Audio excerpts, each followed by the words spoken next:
Hey guys, welcome to this Oh, new no. episode of Product and Cake. We are so glad having you talking today about privileges and words. So, welcome with me, my co-host Gonche Tavosi. Welcome. Hello. You started the podcast very controversially. Let's not start it with "Hey guys." Why not? What's wrong with it? Guys is gender neutral, No. right? And No. So if I come to you and say, I went to that building, it was full of guys. What do you imagine? a lot of people from all you? genders. Do you? Yeah. So I don't think it is. So it is. It can be considered a gender neutral for some people. It is not gender neutral for a lot of women and non-binary people because it is not very inclusive. It is historically was not referring to anyone but men, and it has that tonation stuck with it still. I see, but come on. I'm working now for 20 years in the tech industry and I used that greeting since that time. And I worked fantastically with men and women and I really don't care about their gender. They can do whatever they want. I'm really focusing on the right outcome of my teamwork. So why should I take care of it?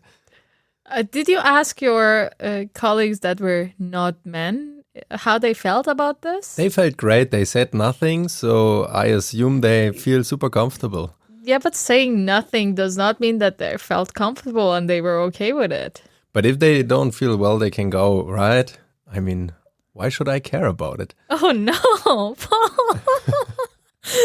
So just to clarify it for anyone who listens to this, Paul is taking, I assume, is taking quite a radical side here to make this conversation going forward instead of both of us agree on the same topic and to also bring out the topic. So he's not joking, but he's being more radical just for...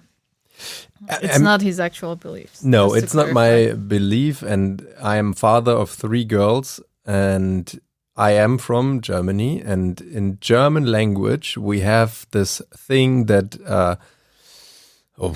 now I missed the words, but doctor, for example, right? In English, it's gender neutral. In German, it isn't. You can say Ärztinnen or Ärzte. So male and female form. And we have this generic male form, and there's a huge discussion about it. If you should gender it, if you should change your language. And I think language is doing so much in our brains, much more than we believe. And it does a lot of things unconscional. Yeah. Is it that word? Unconscious. Unconscious, thank you. Yeah. So the important thing we should know is that the words have impact and the words have weights that we use. So there are also a lot of other words that are gender neutral, but we do not use them in our day-to-day work because it is not making everyone around the table feel comfortable and included. So it is very important to not only look at ourselves if something is comfortable or not, but also to ask others, make sure that they are comfortable. And a lot of times if people do not approach you directly to say something and say that, yeah, when you say, hey guys, it did not make me comfortable or it did not make me included, is because first it has labor. It is labor for that person to first educate you on the topic that why you should not use it. And second, it is a labor to put all of that on their shoulder and come to you and say, hey, I felt uncomfortable, because there are a lot of times they will face retaliation. Yeah, and diverse teams are the ones who are building products for this diverse world. Exactly. Everything was changing, and every argument I used in the beginning is so wrong. like saying, hey, we did it like that forever now, or in the last 20 years, I used this greeting to everyone and no one complains about it. That's basically not an argument. Times are changing and the world is getting more complex, and we are faced with problems that are bigger than the whole humanity. So I don't see any point arguing about using a more inclusive and fair language. Yeah, exactly. And there has been a lot of things in our culture and in our society that we have adopted and are using. Like before, we did not have smartphones or internet, and now we are using it. You cannot continue to say, oh no, for that many decades I did not use a smartphone and I will not use it. Yes, there are some people potentially that can have that argument, but I don't think they're gonna be very ahead in comparison. Yeah, and happy people build good products, right? And it is really no problem to change your wording behavior, to be aware of that and to really think into the other persons and adopt how you talk. For me, there's really no room for arguing about it. If people feel uncomfortable with it, then it should be your job to make them feel comfortable. And you don't have to pay anything. You don't need to change yourself dramatically, because the only thing that is changing are words, and words have a huge impact. Yeah, exactly. And also recently, I don't know if you've seen it or not, Stanford University came up with a list of harmful language that are used in the day-to-day business of IT community. And let me just check. It is 13 pages of details of these words that we use on a day-to-day basis that are either ableist, racist, ageist. It's not. It's culturally appropriative. It is colonialism. It is gender-based, and so on. And so we can eliminate those from our day-to-day work. Can you give us some examples? Yeah, of course. So one of the things that was very interesting for me was stand-up meeting. Oh. And why is that? It is ableist to call a meeting stand-up, because in the company or in the team, there can be, or there usually are, people who might be either permanently or temporarily not able to stand. Yeah. And calling it a stand-up is not a very inclusive word that we can use. So we can use a daily meeting instead of stand-up. And also a lot of things that we might use as a normal word that we thought it is okay, but they are not a first and pers language. So as an example, one of the things that were in this study is addict or addicted. Both of these things we might use very naturally in our work, and say that, yeah, we need the users to be addicted to the product. And first of all, that is a very, very wrong thing that we say, that we want users to be addicted, because addiction is not usually something positive for the user. Yeah. You try to overcome it. Yeah. We do not want users to be addicted. We want our product to solve their problems and be their help if they need. But we do not want them to be addicted to it. And besides that, using the word addict is not a person first. It is putting the substance use first instead of the person. So instead of addict, the word can be used person with a substance use disorder. And yeah, there are a lot of things, or sometimes a lot of people, when we are doing some reviews or some studies, we call it a blind review or blind study. This is also very ableist, because we can say anonymous review or masked study. So should I feel bad now if I used that words in the past a lot of times? No, I don't think that should be the case. You should feel bad if you now know these things that are not ableist, and you actively, for harmful reasons, decide to use it. But yes, we all have made mistakes. We just need to accept our role in the mistake, try to overcome it, try to ask for forgiveness in the case that we harmed someone, and then move on and try to do better and better each day, and also try to educate others. Yeah. And also, I would add to that list is open your mind, right? You don't need to sit down now for several hours, spend your focus time on reading these 13 pages, learn all words of them, and aggressively teach your surrounding about it. It's more about opening your head, right? And open your mind to think about it. And there's nothing wrong with our language, but we can improve it. Yeah. And we can make a small difference every day. Every day, one word. Or even more important for me is to accept the feedback if someone is pointing out that you use maybe some words that are not so appreciated anymore. And then accept it and be gladful for this feedback.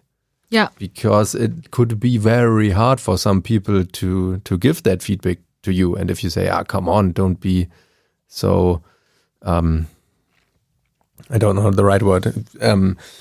Don't take it so personal. Yeah, exactly. Like, why do you take it so serious? It was a joke. And it's just normal. If you can't deal with it, then come on, go about it. And that's really not the way how you should handle it. Yeah, the thing is also about jokes. I should mention this, that you cannot joke with other people's trauma. You can, if you also say that, but what about dark humor? Yes, dark humor exists if it is your trauma. If you are the person who created trauma, do not joke about it. Yeah. That is not yours to joke with. And it also is about the privilege here of the words that we can use. Yes, it doesn't matter for you if you use non-inclusive language because you are included anyway. If someone comes up with that argument that, oh no, I never felt bad using it. Like, yes, it doesn't matter to you. It should matter to you because it matters to other people. Yeah, you should be definitely humble, right? That if you are not in that situation, you can't judge how these kind of words feel, right? I mean, I'm in a privileged situation to be a white male from Germany, and I really can't understand a lot of these things, but I'm humble and I'm curious to learn about these things and to see how we can improve our society with taking more thoughts about how we are talking and communicating. Yeah, exactly. And a lot of times we can use, especially within our product, when we are addressing our users, when we are writing documents for users, we can do multiple things. One is that we can completely switch to inclusive language that we use. And second, if, for example, we need to have a sentence that it is, you need to add pronouns in there, like he, she, they, in the sentence, we can, instead of focusing on the person, we can focus on the actions. So completely eliminate the use of gendered or also inclusive pronouns in the sentence. So it would be easier for everyone to understand it. Definitely. And this is a journey, right? No one can do it correctly on the first attempt, and there is also no need to be over perfect, but there is the need to constantly think about it and improve it step by step. Yeah. I can also give a example of a writing that is gender neutral, but not necessarily because of the gender neutral pronouns.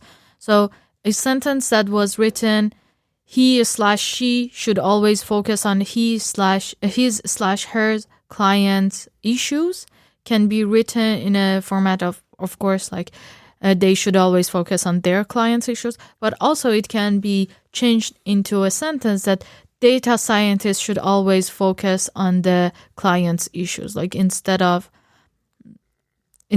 putting the persons here, like the pronouns, you can describe the role or what needs to be done. In general, it's a very good idea to talk about what the roles should accomplish and decouple it from the concrete person who's doing it.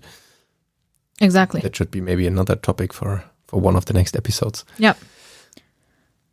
No, thank you very much for this insight. It is important and it is also very well discussed already. So you will find plenty of tools helping you dealing with it. There are plenty of glossaries providing other words on saying some specific things, especially in German. You have huge dictionaries that helps you with finding the right words that are inclusive and change your perspective and really think again about what you are saying. Don't be trapped into old behavior patterns. Yeah, exactly. So what I would say the key takeaways of this conversation should be is first, look back at your privilege. There is also some documents for privilege mapping that we can add in the description for link it out. And look back at your privilege, see what are the things that you need to learn and actively learn that. Important in the learning part is that it is not the responsibility of the marginalized groups to educate you. You need to do the education part yourself. It is not their labor. The third thing is after education, look back and see what you can improve on your day-to-day work, on your day-to-day language that you use, and then educate others. And this time it is kind of your labor to do the education for others, as you are not part of that specific marginalized group that you are doing the education for. But have in mind that you need to learn a lot from others and make sure that to be open for feedback and accept feedback with open arms. And we will also share this document of the Stanford harmful language document and the details there. I just want to add one last thing. Yeah. If you start to educate others, please do it in a one-on-one. It makes absolutely no sense in the team meeting, interrupt someone and throw in the explanations why the words are misused. This results always into conflict, and also into self to not accept it, right? You don't want to sit in front of a group to be stupid because you are using the wrong words, right? You can do it in a one-on-one session. Yeah, always kind and respectful, and in a time that it makes sense. Yeah. With a concrete relation to what you want to mention. Yep. Okay, this should also be another episode, I guess. Yeah, for feedback. Feedback, it is very important. Oh, it's on our list already. So make sure that you recommend this episode to someone who is maybe asked to think about it. And subscribe to the podcast if you didn't do it already. Yep. And look at the show notes. There are some details there. I hope so. Bye. All right. So thank you for listening up to this point. I really appreciate it. We really appreciate it. And if you have any feedback for us, we would love to hear it, right? Yes, totally. Feedback and questions and also opposite opinions are always welcome. And also, if you have any recommendation for us, what topic to talk about, if you have any person in mind that you think we should interview for any specific topic you have in mind, we would love to hear that. So you can send it to us via email.